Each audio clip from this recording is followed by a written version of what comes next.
One of the president's strategies for re-election centers not on faith, but finances.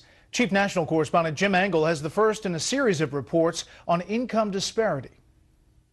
There is nothing subtle about the administration's case. The vast majority of the middle class is being screwed. Over the last few decades, the rungs on the ladder of opportunity have grown farther and farther apart. And the middle class has shrunk. Suggesting everyone but the rich is losing ground. But researchers say that isn't true. One who supports Mr. Obama writes that the arguments that mobility is in decline are, as he put it, deceitful and dishonest. I think you kind of routinely hear year after year that this is the first generation that's going to do worse than their parents, and I don't think there's any data so far that supports that that's ever actually been true. There's no dispute that the wealthiest 1% of Americans have enjoyed stunning gains in income over recent decades, but there's no evidence those gains came at the expense of the middle class. Mobility is not as high as it ought to be, and I would actually make that argument myself. But what the bulk of the evidence shows is that it is not declining. Nevertheless, the administration insists. Having been born to poor parents makes it harder to climb the ladder of economic success.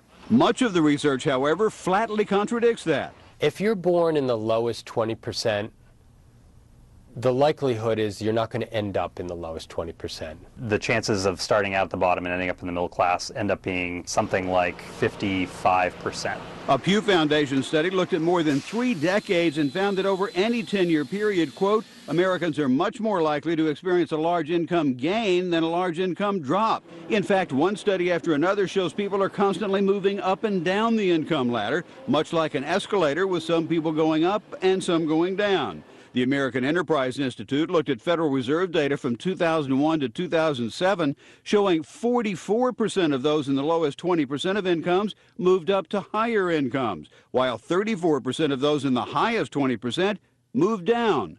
Other studies find the same. We're not a system where people are fixed in a certain category of income. People move all the time. The distance between the bottom and the very top is huge, to be sure, but millions at the lower end have always been able to move up, no matter how well the rich were doing. In Washington, Jim Angle, Fox News.